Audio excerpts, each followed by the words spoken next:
Satyamev Jayate live ન્યૂઝમાં આપ સૌનું હાર્દિક સ્વાગત છે। બેંકોના કારના સીઝરો દ્વારા વાસદ સુદણ બસ સ્ટેન્ડ પાસે સામાજિક આગેવાન રમેશભાઈ પરમાર પુત્રે સોલંકી પર તીક્ષ્ણ હથિયાર વડે જીવલેણ હુમલો। ઘણા સમયથી સામાજિક કાર્યકર્તાઓ દ્વારા આણંદ બોરસદ વાસદ ચોકડી આસપાસ કારના સીઝરોનો અતિશય ત્રાસ વધી જવાથી સામાજિક આગેવાન રમેશભાઈ વણકર અને તેમના મિત્રો દ્વારા અગાઉ લેખિતમાં કલેક્ટરશ્રીને આનંદમાં આવેદનપત્ર આપવામાં આવ્યું હતું અને અન્ય પોલીસ મથકે પણ આ અસામાજિક ગેરકાયદેસર પ્રવૃત્તિ કરનારા કાર સીઝરોની પ્રવૃત્તિ બંધ કરવાની માંગ કરવામાં આવી હતી। તે છતાં પણ રમેશભાઈ અને તેમના સાથી મિત્રને પાઠ ભણાવવા માટે સીઝરો દ્વારા અગાઉ ધાકધમકી પણ સામાજિક આગેવાન રમેશભાઈને આપવામાં આવી હતી અને ત્યારબાદ પણ આ સીઝરો ગેરકાયદેસર પ્રવૃત્તિ કરતા હોય ત્યારે રમેશભાઈ અને તેમના મિત્ર સાથે લાઈવ વિડીયો ચાલુ રાખતા ગત તારીખ 26મી મે 2025ના રોજ વાસદ પોલીસે અને 100 નંબર ઉપર જાણ કરતા કોઈપણ પ્રકારની મદદ ન આવતા રમેશભાઈને પ્લાનિંગ સાથે અસામાજિક તત્વો સીઝરો દ્વારા તેમને બોલાવીને વધુ લોકો દ્વારા તીક્ષ્ણ હથિયાર વડે જીવલેણ હુમલો કરવામાં આવ્યો હતો, જેમાં તેમના માથાના ભાગમાં ગંભીર ઇજા પહોંચાડી હતી અને સાથી મિત્રની સોનાની ચેન લૂંટવામાં આવી હતી અને તેમનો મોબાઈલ પણ તોડી પાડવામાં આવ્યો હતો। આણંદ હોસ્પિટલથી સયાજી હોસ્પિટલમાં તેમને રિફર કરવામાં આવ્યા, જેમાં સ્થાનિક આગેવાનો, ભીમ આર્મી, ભારત એકતા મિશન, વડોદરા જિલ્લાના કાર્યકર્તાઓ આવતા તેમના પરિવારને ન્યાય અપાવવા અને તેમની સારવાર માટે પરિવાર સાથે રહી રમેશભાઈને દાખલ કરવામાં આવ્યા અને આ જીવલેણ હુમલો કરનારા સીઝરો પર કડકમાં કડક કાયદાકીય કાર્યવાહી કરવા માટેની માંગણી કરવામાં આવી હતી। રમેશભાઈ હાલ હોસ્પિટલમાં ગંભીર હાલતમાં હોવાથી તેમને ન્યાય અપાવવા અને કાયદાકીય કાર્યવાહી કરવાની પણ માંગણી વડોદરા ભીમ આર્મી દ્વારા કરવામાં આવી છે। અંતમાં આણંદ જિલ્લા પોલીસ પ્રશાસનના અધિકારી હોસ્પિટલ આવ્યા અને રમેશભાઈ પરમાર અને તેમના સાથી મિત્રની પૂછપરછ કરી નિવેદન લેવામાં આવ્યા અને આશ્વાસન આપ્યું કે કાયદાકીય ગેરકાયદેસર પ્રવૃત્તિ કરનારા સામે કડક કાર્યવાહી હાથ ધરવામાં આવશે। શું ઘટના બની છે અને શું આપની સાથે આજે હાલચાલના અંદર જ આપણા મિત્ર સાથી પર જે હુમલો કરવામાં આવ્યો એ ક્યાં જગ્યાએ અને કેવી રીતે કરવામાં આવ્યો અને કયા કારણસર કરવામાં આવ્યો હતો? ઓલરેડી મારું નામ સોલંકી પૃથ્વીરાજસિંહ પરશુરામ છે અને હું અને રમેશભાઈ અમારા પર્સનલ કામથી ડાકોર પોલીસ સ્ટેશનની મેટરમાં ગયા હતા અને ડાકોરથી અમે વાસદથી અમે ખંભાત જઈ રહ્યા હતા। ત્યાં આગળ એક સુદનથી ફોન આવતો હતો અમારે સુદન પાટિયા ઉપરથી કે ભાઈ અમારી ગાડી પકડી છે। એટલે રમેશભાઈના ફોન પરથી ફોન આવ્યો એટલે અમે ત્યાં આગળ પહોંચ્યા અને ત્યાં આગળ પહોંચ્યા બાદ મેં 2 થી 3 સીઝરો હતા ત્યાં આગળ, એમની ગાડી કંઈ પડી હતી। એ ગાડીના અંદર અનુસંધાનની અંદર રમેશભાઈ જોડે લાઈવ થયા હતા, પોલીસને બી ફોન કર્યો છે, પોલીસ પણ ત્યાં આગળ ટાઈમસર નથી આવી, પણ તેમ છતાંય રમેશભાઈનું લાઈવ ચાલુ હતું। બાજુમાં હું સાઈડમાં હતો અને અચાનક જ એક ફોર વ્હીલ આવે છે। એ ફોર વ્હીલમાંથી મતલબ કે 10-15 માણસ ઉતરે છે અને સીધા અમારો ફોન, રમેશભાઈનો બી ફોન ચૂકી લે છે અને મારો બી ફોન ચૂકી, અને એ અમને મારવાનું જ ચાલુ કરે છે। અમને અલગ અલગ પકડીને માર્યા છે। મને આ જગ્યાએ મારેલું છે આ તો, અને અહીંયાથી લોહી બંધ થઈ ગયું છે। આ બી એ છે, અલગ અલગ પકડીને માર્યા છે। આ મારો ફોન છે, મારો ફોન ભાગી નાખ્યું છે, મારા ગળામાં સોનાની ચેન હતી એ બી કંઈ જીતવી ગયા છે। અને રમેશભાઈને જે માર્યું છે એ કોઈ ઘાતક હથિયારથી માર્યો છે। એટલે રમેશભાઈ અલગ હતા, મતલબ કે પડી હોસ્પિટલમાં બોલાથી અને કોઈ ઘાતક હથિયારથી મારે છે એવું જાણ છે।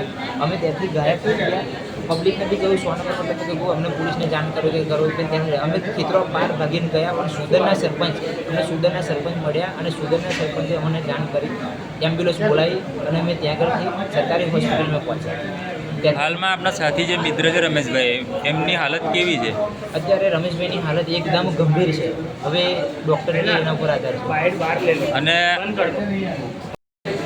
શું ઘટના બની છે તમારી સાથે અને આપણે આ જે પરિસ્થિતિ કરવામાં આવી છે એ કયા કારણસર થઈ છે?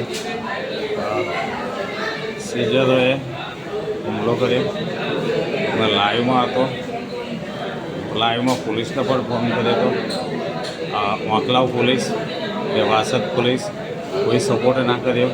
100 નંબર ઉપર ચાલુ લાઈવ ફોન હતો, 100 નંબર ઉપર ફોન કરતા રહ્યા, તે છતાં પણ પોલીસ ના આવી પહોંચી। અને પોલીસ, અમને તો એવું લાગે છે કે પોલીસ થ્રુ હજી આ હુમલો થયો છે, કેમ કે અમે સીઝરોનો જે વિડીયો બનાવીએ છીએ સામાજિક અને આગેવાનો બનીને પોલીસના કદી કપતા જતા છે, એટલે જ પોલીસે હુમલો કરાયો છે। આ સાબિત થઈ ગયું છે આજે। કેટલા સીઝરો હતા ત્યાં? ત્યાં આગળ પહેલાં 3 જણા હતા, વગર નંબરની બાઇકો લઈને હતા। એક ઇકોન એક હતી, તેને અમે તે નીકળ્યા એટલે એમને તો હતા પણ અમને પણ હતું કે લાઈવ ચાલુ હતું મારું। મેં લાઈવ ચાલુમાં 100 નંબર પર ફોન કર્યો, પોલીસે એવું કહ્યું કે વાસદ પોલીસને જાણ કર્યો, વાસદ પોલીસને જાણ કર્યો તો વાસદ પોલીસ કે એવું બધું મારામાં આવતું નહીં કે। ત્યાર પછી તે તો વાંકલાવમાં જાય, મોકલાવી પોલીસ પણ નહીં આવી પહોંચી. અમે પહેલાં લિખિત રજૂઆતો કરેલી છે. 1 મહિનાથી સલિંગ પહેલી વાસદ પોલીસમાં 2 બનાવ બને છે. આના પહેલાં તમને કોઈ દાગ ધમકી આપવામાં આવી હતી કોના દ્વારા? હા, મારી ઉપર કિરણ ગોહિલ જે બુટલેગર છે, જે મને મારી ઉપર હુમલો કર્યો, અને દિનેશ ભડવાડ એને ડમ્ફરિયું ચડાવી દેવાનું પણ કોશિશ કરેલી છે અને હુમલો કર્યો છે. એ વાત અમે વાસદ પોલીસ સ્ટેશનમાં ફરિયાદ આપેલી છે. તમારી સાથે જે સાથી મિત્ર છે એ મિત્રને પણ મારવામાં આવ્યો હતો? હા, એ મિત્રને બહુ મારે છે. અને એમને આપણી સાથે કોઈ હથિયાર દ્વારા હુમલો કરવામાં કોઈ હાથાપાઈ કરવામાં આવી હતી? હથિયાર હતા, દાંતીઓના હથિયાર છે. કેવા હથિયાર હતા? લાકડા કાપવાની પેલી દાંતીઓ આવે ને, તીક્ષ્ણ હથિયારથી હુમલો કરવામાં આવ્યો છે. હાલમાં આપણા માથામાં કેટલા ટાંકા આવ્યા? મારા માથામાં 7 3 10 ટાંકા. હાલ આપણા આણંદથી અહીંયા આવ્યા તો આપણે સરકારી હોસ્પિટલની ગાડીમાં આવ્યા કે સેવાશ્રમની આશ્રમની ગાડીમાં આવ્યા? મને સેવા આશ્રમની ગાડીમાં તાત્કાલિક પકડવામાં આવ્યા છે. તો આપ ન્યાયની અપેક્ષા સાથે કોની પાસે અપેક્ષા રાખો છો? હવે સરકાર કરીને એક જ અપેક્ષા છે કે અમને ન્યાય મળે અને જાહેર જનતાને પણ ન્યાય મળે. જે જાહેર જનતા જોડે જે ખોટું થઈ ગયું છે તે અમે ઉગાડું કરી રહ્યા છે. અને પોલીસ પ્રશાસન આમાં કંઈક ને કંઈક સડવેલી છે કે જે આ બુટલેગર સીઝરોને કોઈ એ કરતી નથી અને બુટલેગર સીઝરોને સાથ આપે છે. આપનું શું નામ? મારું નામ રમેશભાઈ ઈશ્વરભાઈ વડકર. આપણા ક્યાંના રહેવાસી છો? હું ખંભાત તાલુકાના ઉંદલ ગામનો રહેવાસી છું. મારું નામ રમેશભાઈ ઈશ્વરભાઈ વણકર છે. હું વડોદરા જિલ્લા ભીમાલની પ્રભારી છું. આવતીકાલે વાસદની અને સુદન પાટિયા પર મારી ઉપર હુમલો થયો છે. શ્રીજતો દાદા જે બેંકની ફાઇનાન્સની લોનોની ગાડીઓ બેંકો ઉઘરાવતા એ પૈસા ઉઘરાવનાર ફાઇનાન્સો થ્રુ મારી ઉપર હુમલો કરવામાં આવ્યો છે. માથામાં ટાંકા આવ્યા છે. અમે ડાકોરથી આવી રહ્યા હતા, વાસદ ત્યાં જતા હતા ત્યારે એક ભાઈને ઇક્કો પકડવામાં આવી હતી ફાઇનાન્સવાળા સીઝરો થ્રુ. અને જેઓએ અમે કહ્યું કે ભાઈ કયા આધારે તમે આ ભાઈની ગાડી પકડી છે, તો એ લોકો એક ભડવાડોએ અમને ઊભા રાખ 2 મિનિટ એક ભાઈ આવે અને જવાબ આપજો. અમે લાઈવ હતા, અમારો મોબાઈલ આખો લાઈવ હતો. લાઈવમાં અમે પોલીસને ફોન કર્યો વાસદ 100 નંબર ઉપર. ત્યારબાદ અમે ચાલુમાં વાસદ પોલીસને ફોન કર્યો, પણ એક પણ પોલીસનો અમને રિપ્લેસ સરખો આવ્યો નહીં. ત્યારબાદ ફોન મારો ચાલુ જ હતો લાઈવમાં. અને એક વરણા ગાડી આવી. વરણા ગાડીમાં 5-6 જણા આવ્યા અને એ લોકો ઘાતકી હથિયાર લઈ લાઈવના માધ્યમમાં હતું અને અમારી ઉપર અમને હુમલો કર્યો. અમારા ફોન પણ તોડી નાખ્યા, અમારા પૈસા પણ ખેંચી લીધા. અને આજે એફઆઈઆર આવી તો કંઈક અલગ જ આવી છે. અમારી એફઆઈઆર અમે જે રીતે લખાવડાવી હતી એમાંથી એક પણ રીતે હરખો જવાબ એફઆઈઆરનો પણ આવ્યો નથી. અને અમારી પર જે હુમલો કર્યો છે એમાં એકદમ ઘાતકી હુમલો કર્યો છે. અગાઉ મેં આ સીઝરોના વિરોધમાં ફરિયાદ આપેલી છે આપણે વાસદ પોલીસ સ્ટેશન. ત્યાં વાસદના પીઆઈએ એક પણ કાયદાકીય કોઈક પગલાં લીધેલા નથી. અને વાસદ ટોલનાકા પર વારંવાર અમારે ત્યાં અધડક ફોન છે કે નવા બનાવો બને જ છે. સીઝરો લોકોને મારીને લૂંટી જ લે છે. તે છતાંય વાસદના પોલીસવાળા કેમ આગળ કાર્યવાહી નહીં કરતા એ મને ખબર પડતી નથી. ગંભીર બને હોવા છતાંય પણ કંઈક નવી વાતો આવી રહી છે આની અંદર. આજે મારી પર એક વાત એવી આવી છે કે 2 જણા આરોપીઓ હાજર થયા છે અને એક એમાં આરોપી છે એ કોઈક સેટલમેન્ટ કરીને હાજર થયો છે. ટોટલ કેટલા જણા હતા જે હુમલો કરવામાં આવ્યો? 8 થી 10 જણા હતા. કયા હથિયારો લઈને આવ્યા? એ દાંતથી પેલા ધારિયા કે ને ધારિયા લઈને આવ્યા હતા. વરણા ગાડીમાં ધારિયા લઈને આવ્યા હતા. કરણ ગોહિલ કરીને છે એ ધારિયા લઈને આવ્યા હતા. અને આજે એક નવી એવી વાત મળી છે કે અમે અત્યારે લઈને એવું મળતા હતા કે દિનેશ ભડવાડ, પણ દિનેશ ભડવાડ નથી. જે અમે દિનેશ ભડવાડમાં મળતા હતા એ ભાઈ છે રાજુ ભરવાડ છે, દિનેશનો ભાઈ છે,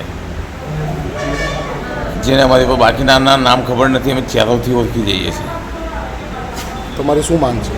મારી તો માંગ એક જ છે સરકાર કને કે જેવી રીતે હર્ષ સંઘવી સાહેબ બધાને કહે છે કે ભાઈ ગુજરાતમાં ગમે તેવો ચમરબંધી હશે ને એને છોડવામાં નહીં આવે, તો આ ગુંડાઓ છે આ ગુંડાઓને છોડવામાં ના આવે અને અમને અમારો ન્યાય મળે. આપ સરકારશ્રીને અમે એક જ અરજ છે અને આ પોલીસ બધાને ન્યાય આપે. કેમ કે અત્યારે એવું થઈ ગયું છે કે અમને જાતિવાદ કરીને માર્યા છે. સયાજી હોસ્પિટલ આજે રાત્રિના ઘણો સમય થયો તો આપ અહીંયા કયા સમયસર અને શું ઘટના બની છે અહીંયા ઉપસ્થિત છો? નમસ્કાર દોસ્તો, ભીમ આર્મીના વડોદરા જિલ્લાના પ્રભારી રમેશભાઈ ઈશ્વરભાઈ વણકર દ્વારા ગુજરાતની અંદર જે સીઝરો દ્વારા આતંક મચાવવામાં આવ્યો છે, એ આતંકની વિરુદ્ધ તેમની એક લડાઈ ચાલુ મુહિમ ચાલુ કરી હતી.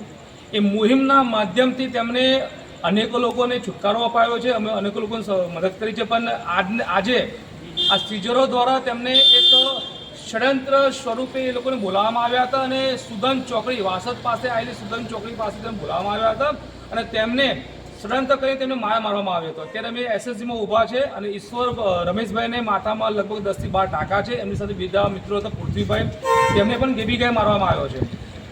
રમેશભાઈ જે વાત કરી હતી, રમેશભાઈ જે દાવો કર્યો હતો કે આ સીઝરો ગુંડાઓ છે, આ સીઝરો આતંકવાદી જેવા લોકો છે, એ વાત અત્યારે તદ્દન સાચી સાબિત થઈ છે. કારણ કે જે રીતે એમને મારવામાં આવ્યો છે, એ માર એક ષડયંત્ર સ્વરૂપે 15 થી 20 જણા ભેગા થઈને માર્યો છે અને જે એમનો આક્ષેપ હતો એ આક્ષેપ આજે સાબિત થાય છે. એના આક્ષેપની અંદર અમે એવું કહીએ છીએ કે જેમ રમેશભાઈ કીધું કે તેની પોલીસ સ્થાનિક તંત્ર સામેલ છે, એમ આજે પણ અમે કહીએ છીએ કે પોલીસ અને સ્થાનિક તંત્ર સામેલ છે. કારણ કે બધા હપ્તાખોરી એમાં વસૂલ કરતા હોય છે અને જાહેર રોડ પર જ્યારે મારામારી થઈ ત્યારે માનવતા મરી પરવારી હોય તેમ લોકોએ પણ આ લોકોને સાથ ન આપ્યો, એક 100 નંબર પર વાત પણ ન કરવા દીધી. આજે અમારી માંગણી છે કે જેમ અસામાજિક તત્વોના વર્ગોળા નીકળે છે, એમ આ કોઈપણ જાતિના હોય, કોઈપણ ધર્મના હોય, કોઈપણ કાસ્ટના હોય, તમામ લોકોને વર્ગોળો નીકળવો જોઈએ. જે ફાઇનાન્સ કંપનીના હોય, જે ફાઇનાન્સ તરફથી કામકાજ કરતા હોય, તેમના લાયસન્સ રદ કરવા જોઈએ. જો એ લોકો ફાઇનાન્સ કંપનીના ના હોય અને કામકાજ કરતા હોય તો તમામ લોકોના લાયસન્સો રદ કરીને તેમની સામે કાનૂની કાર્યવાહી કરવી જોઈએ. તેમને સખતમાં સખત સજા થાય અને આવનારા સમયની અંદર આવું કોઈ કૃત્ય ન કરે. હું હર્ષ સંઘવી સાહેબને કહું છું કે તમે વારંવાર બોલો છો કે કોઈ પણ ચબીના છોડવામાં નહીં આવે, તો અમે તમારી સાક્ષીમાં અમે કહીએ છીએ કે આજે ગુજરાતીની ઉપરાછાપરી ઘટનાઓ બને છે, કોઈને નગ્ન કહીને ફેરવામાં આવે છે અને કોઈને બેટા કહેવામાં મારી નાખવામાં આવે છે. તો તમારા રાજ્યમાં આ જે સ્થિતિ છે, સ્થિતિમાં કંટ્રોલ કરો. નહીં તો આવનારા સમયમાં ભીમ આર્મી જેવી ભાષામાં વાત કરશે અમારા કાર્યકર્તાઓ સાથે, ભીમ આર્મી એવા લોકો સાથે એની જ ભાષામાં વાતચીત કરશે. જો કાયદાના સ્વરૂપે એ લોકોને દંડ કરવામાં નહીં આવે, કાયદાનો પાઠ ભણાવવામાં નહીં આવે, તો ભીમ આર્મી કાયદેસર જે ભાષાની અંદર અસામાજિક તત્વો વાત કરશે એ જ ભાષાની અંદર ભીમ આર્મી વાતચીત કરશે. જય ભીમ. હાલમાં રમેશભાઈની જે શારીરિક તબિયતમાં સુધારો છે યા અતિશય ગંભીર હાલતમાં છે? અત્યારે રમેશભાઈની સ્થિતિ ખરાબ છે. એમને માથામાં જેમ કીધું 10 થી 12 ટાંકા છે. એમને અત્યારે ખેંચ જેવી પરિસ્થિતિ છે, એમને વોમિટ થઈ રહી છે, ઘણી સ્થિતિ ખરાબ છે. તો એવું ના કહેવાય કે સારી, ઘણી ખરાબ કન્ડિશન છે. એમની સાથે જે બીજા મિત્રો હતા પૃથ્વીભાઈ, એમને પણ ખૂબ જ ગેબીમાં મારવામાં આવ્યો છે. એમના સાથી જે મિત્ર હતા પૃથ્વીભાઈ, એમની સોનાની ચેનને મોબાઈલને તોડી નાખવાનો લૂંટવામાં આવ્યો છે. પૃથ્વીભાઈનો આ ફોન છે, તમે જોઈ શકો છો, ફોન આખો સંપૂર્ણ તોડી નાખવામાં આવ્યો છે. એમના ગળામાં સોનાની ચેન હતી, ચેન લૂંટી લેવામાં આવી હતી. અને કોઈ કરણ કરીને અનગઢ ગામનો કોઈ બુટલેગર છે, એ બુટલેગર રમેશભાઈને પાછલા 7 દિવસે ધમકી આપતો હતો. તમારા સોશિયલ મીડિયા માધ્યમથી એક કરણને કહેવા માગું છું કે તારામાં તાકાત હોય તો અમે લોકો ઊભા છે, તારામાં તેવડ હોય તો આવી બતાય અને મારી બતાય, અમે તને બતાવીશું. તારામાં કેટલો પાવર છે અમે તને બતાવીશું. અમે તને અને તમામ આ વિડીયોના માધ્યમથી જેટલા પણ સીઝરો છે એમને કહેવા માંગે છે કે તમારી ગુંડાગર્દીનો અંત આવી ગયો આવે. તમારામાં તેવડ હોય તો કરી બતાવો, અમે તમને બતાવીશું કેમનું થાય છે. આ દારૂબંધીવાળા વિષય પર બુટલેગરની જે વાત કરી, આ દારૂબંધીના ગુજરાત એક કહેવાય કે એક સંસ્કારી કહેવાય, આપણું એક ગુજરાતનું ગૌરવ છે. તો આવા દારૂબંધીની છૂટ આપનાર સરકારના અંદર થતી હોય છે કે અહીંયા ઘૂસણખોરી દારૂ કેવી રીતે થતું હોય છે? આપણે સૌ જાણીએ છીએ ગુજરાતની દારૂબંધી છે, પણ આપણે સૌ એ પણ જાણીએ છીએ કે સરકારી તંત્ર આ દારૂના રૂપે ચાલતું હોય છે. આપણે બધા જાણીએ છીએ, કોઈ નવી વાત નથી. જાણીએ છીએ આપણે આ અસામાજિક તત્વોને સાથ આપનારા આ પોલીસ કર્મીઓ છે. આપણે ખુલ્લામાં અમે કહીશું કે પોલીસ કર્મીઓ છે. અસામાજિક તત્વો નાનાથી મોટા ગુંડા બની જાય એના પણ જિમ્મેદાર પોલીસ જ છે. કારણ કે પોલીસના સાથ સહકારથી આ બધું થતું હોય છે, નેતાઓના સાથ સહકારથી થતું હોય છે આ બધું. આગામી આપની રણનીતિ શું? જો ન્યાય પ્રક્રિયામાં ન્યાય નહીં મળે પરિવારને, તો આપની આગામી રણનીતિ શું હશે? સીધી વાત કરી રહ્યા છે કે અગર ન્યાય નહીં મળે તો જે વ્યક્તિએ રમેશભાઈનો જે હાલ કર્યો છે એ જ હાલ એનો ભીમ આર્મી કરશે. આપનો પરિચય? મારું નામ વિનોદ પરમાર, ભીમ આર્મી ગુજરાત પ્રદેશ સંગઠન મંત્રી.